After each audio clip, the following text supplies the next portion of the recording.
बारिश में गरीब चाय वाली के घर आए अमीर बेटी और दामाद। बेटी तुम परेशान मत हो, मुझे पता है तुम पास हो जाओगी। नहीं पिताजी, मुझे नहीं लगता कि मैं पास होने वाली हूँ। मैंने सही से पढ़ाई ही नहीं की। लेकिन बेटी, तुम्हें ऐसा क्यों लगता है कि तुमने सही से पढ़ाई नहीं की? बल्कि मैंने तुम्हें देखा कि हमेशा तुमने पढ़ाई की थी।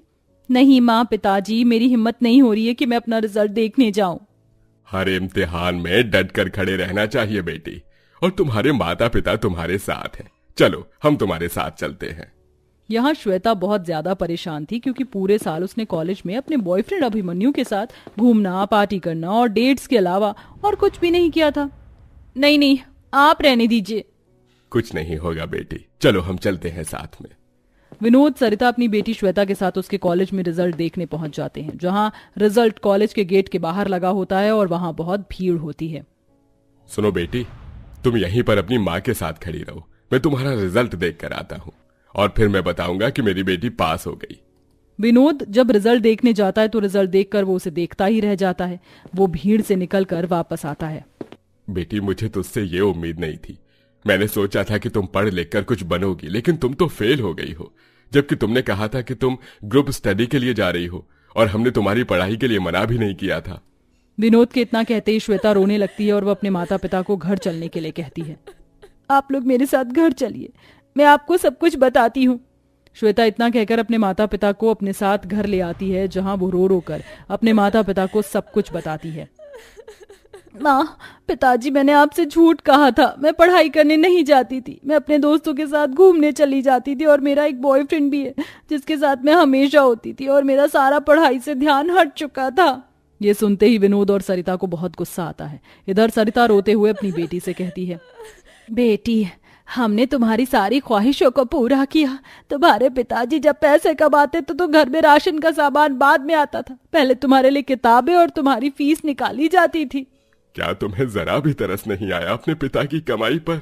पिताजी, मुझे माफ कर दीजिए, लेकिन मैं जिससे प्यार करती हूँ वो बहुत अच्छा लड़का और उसके साथ मैं खुशी से रहूंगी क्योंकि वो अमीर है। और फिर मुझे पढ़ाई करने की जरूरत ही क्या है जब इतने अमीर लड़के से मेरी शादी हो जाएगी। पढ़ाई बहुत मूल्यवान होती है बेटी, कभी भी वक्त पढ़ने काम आ जाती है। पिताजी, बस आप एक बार अभिमन्यु से मिल लीजिए, आपकी सभी गलतफहमी दूर हो जाएगी। अगर आपकी बेटी शादी करना चाहती है तो कोई बात नहीं, आप उसकी शादी करवा दीजिए। अपनी बेटी का मन को मत मारिए। तुमने सही कहा सरिता, मैं कुछ देर के लिए अपनी बेटी को लेकर स्वार्थी हो गया था। विनोद श्वेता से अभिमन्यु को घर पर बुलाने के लिए कह देता है। 2 दिन बाद ये अभिमन्यु श्वेता के गरीब माता पिता से मिलने आता है। अभिमन्यु को देखकर और उससे बात करके सरिता और विनोद शादी के लिए तैयार हो जाते हैं और वो दोनों मिलकर अपनी बेटी श्वेता की शादी अभिमन्यु से करवा देते हैं। श्वेता शादी के बाद अपने अमीर ससुराल आ जाती है, जहाँ अमीर अभिमन्यु का बहुत बड़ा घर था। उसके घर में नौकर थे, कई गाड़ियां थी। एक गरीब जिंदगी से निकलकर जब श्वेता अमीर जिंदगी में आती है तो वह अपने माता पिता को भी भूल जाती है। तुम्हारे साथ तो मेरी पूरी जिंदगी ही बदल गई अभिमन्यु। भगवान ऐसा प्यार करने वाला हर किसी को नसीब हो। हाँ, ये तो ठीक है। वैसे मैं तुम्हें ये कहने वाला था कि क्यों ना हम कुछ दिनों की छुट्टियां लेकर माँ और बाबूजी के पास चलें। छुट्टियां तो हम लेंगे ही, क्योंकि हम बाली जा रहे हैं, वहां पर घूमेंगे और उसके बाद हम पेरिस घूमने के लिए जाएंगे। लेकिन वेकिन कुछ नहीं, जो मैंने कह दिया सो कह दिया। श्वेता के ऐसा कहने के बाद अभिमन्यु उससे कुछ नहीं कहता, क्योंकि अभिमन्यु उसे बहुत प्यार करता था। लेकिन कहीं ना कहीं अभिमन्यु को यह भी पता था कि श्वेता की शादी के बाद उसने अपने माता पिता की तरफ पलट कर भी नहीं देखा था। पर अगर श्वेता ने अपने माता पिता की तरफ मुड़कर देखा होता तो उसे पता होता कि उसके माता पिता किन परेशानियों से गुजर रहे हैं। अरे सरिता, बारिश हो रही है और घर में पानी टपक रहा है। जी आप ही बताओ, घर को संभालूं या फिर आपके साथ इस चाय की दुकान को संभालूं? एक तो बारिश की वजह से ग्राहक ही नहीं आ रहे हैं। जब हमारी बेटी थी तो मेरी नौकरी चल रही थी। उसकी शादी के बाद ही मेरी नौकरी भी छूट गई। अचानक से इतनी परेशानियां आ जाएंगी, मुझे पता ही नहीं था। आपने बिल्कुल सही कहा। परेशानियां तो जैसे हमारे ऊपर छप्पर टूटकर बरस पड़ी। और अब ये चाय की दुकान, इससे गुजारे लायक पैसे कमा तो लेते हैं, लेकिन इतने पैसे नहीं कमा पाते जिससे अपने घर की छत ही ठीक करवा सके। कितने गरीब हो गए हैं हम। चिंता मत करो, सब ठीक हो जाएगा। दिन भर चाय बेचने के बाद जब वह दोनों घर के अंदर आते हैं तो उनके घर में पानी भरा होता है और छत से पानी टपक रहा होता है। सारा सामान बारिश में भीग गया और हमारे बिस्तर भी। सरिता एक काम करो, तुम सामान समेट कर घर साफ कर दो, तब तक मैं पानी को बाहर निकालता हूँ और फर्श को सुखाता हूँ। विनोद के कहने पर सरिता सामान को उठाती और सही जगह पर रखकर उन्हें साफ करने लगती है। ऐसे ही वो पूरे घर को संवारती है और इधर विनोद पूरे घर से पानी साफ कर देता है, जिसके बाद दोनों पति पत्नी चूल्हे पर खाना बनाते हैं। चलो हमारा खाना तो बन गया, अब खाना खाकर सो जाते हैं। बिस्तर तो सारे गीले हैं, आज हमें जमीन पर ही सोना होगा। सही कहा तुमने, बस ये वक्त किसी तरह गुजर जाए और मुझे कहीं सही नौकरी मिल जाए, फिर तुम चाय की दुकान संभालना और मैं नौकरी करूंगा। इस तरह गरीब माता पिता जैसे तैसे अपनी नौकरी कर रहे थे। देखते ही देखते कुछ वक्त बीत जाता है और एक दिन अमीर बेटी श्वेता अपने पति के साथ पेरिस से वापस आ रही होती है कि जब वह रास्ते से वापस आ रही थी तो उनकी गाड़ी अचानक से खराब हो जाती है। इस वक्त जोर जोर से बारिश शुरू हो जाती है। अरे अरे ये क्या, हमारी तो गाड़ी खराब हो गई। कोई बात नहीं, मैं मैकेनिक को बुला देता हूँ, हमें बस थोड़ी देर इंतजार करना होगा। अभिमन्यु श्वेता के साथ गाड़ी में ही बैठा रहता है, जिसके बाद वो एक मैकेनिक को कॉल करके बुलाता है। अभी मैकेनिक को आने में टाइम था, लेकिन तभी अभिमन्यु की गाड़ी में बैठे हुए बाहर की तरफ नजर पड़ती है। वो देखता है कि एक चाय की टपरी के अंदर श्वेता के माता पिता होते हैं। उसकी माँ चाय बना रही थी और उसके पिता लोगों को चाय सर्व कर रहे थे। क्या सामने तुम्हारे माता पिता हैं उस चाय की टपरी में? देखो जरा श्वेता। श्वेता फोन चलाते हुए कहती है, पागल हो गए हो क्या तुम? मेरे माता पिता तो अपने घर पर होंगे, वो चाय की टपरी में क्यों होंगे?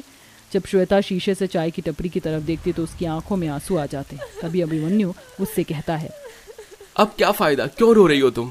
जब तो तुमने मेरी बात को अनसुना कर दिया और फोन में लगी रही। और यही नहीं, इससे पहले भी मैंने तुम्हें कितनी बार कहा था कि तुम अपने माता पिता से तो मिल लो, लेकिन तुमने मेरी एक बात नहीं सुनी और मेरी बातों को नजरअंदाज कर दिया। अब इस तरह रोने का क्या फायदा? मुझे अपनी आंखों पर विश्वास नहीं हो रहा। क्या सच में वो चाय की टपरी पर मेरे माता पिता है? मुझे मेरे माता पिता के पास जाना है, मुझे वहां ले चलो। श्वेता के कहने पर अभिमन्यु गाड़ी से बाहर निकलता है और छाता खोलता है, जिसके बाद वह उसे उसके माता पिता के पास लेकर जाता है, जहां अपने गरीब माता पिता को चाय की टपरी चलाते हुए देख श्वेता रोते हुए अपनी माँ के गले लग जाती है। अरे अरे माँ, ये आपकी क्या हालत हो गई है? पिताजी आप दोनों यहाँ चाय की टपरी पर काम क्यों कर रहे हो? और आप दोनों तो बारिश में भीगे हुए हो। तेरे जाने के बाद बेटी तेरे पिताजी की नौकरी छूट गई थी।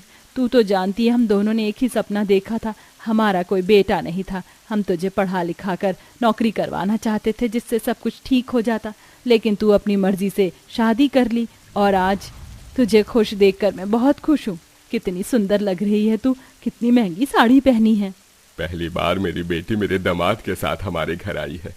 आओ तुम दोनों यहाँ पर बैठो, यहाँ पर बारिश नहीं आ रही। विनोद अपने दामाद और अपनी बेटी को बिठाता है। अपने गरीब माता पिता की हालत देखकर श्वेता को अपनी गलती का एहसास होता है। आप दोनों ने कितनी मुसीबत उठाकर मुझे पाला था और मुझे पढ़ाया था, लेकिन मैंने आपकी सारी उम्मीदों को तोड़ दिया। मुझे माफ कर दो माँ पिताजी। माफी क्यों मांग रही हो बेटी? तुम इतनी खुश हो और तुम्हारा फैसला बिल्कुल सही था। तुम्हारे पास किसी चीज की कमी नहीं है। अच्छे कपड़े पहनती हो, महंगी गाड़ियों में घूमती हो। इससे ज्यादा एक माता पिता को और क्या चाहिए कि उनकी बेटी बहुत खुश है।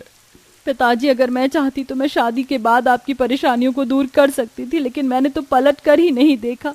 लेकिन अब मैं आपकी सारी परेशानियों को खत्म कर दूंगी, मैं आपसे वादा करती हूँ। ऐसा वादा करने के बाद श्वेता अपने पति की मदद से अपने माता पिता के लिए बरसात में एक अच्छा घर खरीदती है, जिसकी छत पक्की होती है और साथ में वो हर महीने अपने माता पिता के लिए राशन डलवा देती है, जिससे उनके घर में खाने की कभी कमी नहीं होती। इसी के चलते अब श्वेता के गरीब माता पिता बरसात हो या ठंड हो या गर्मी हो, आराम से अपने घर में खुशी खुशी रहते हैं।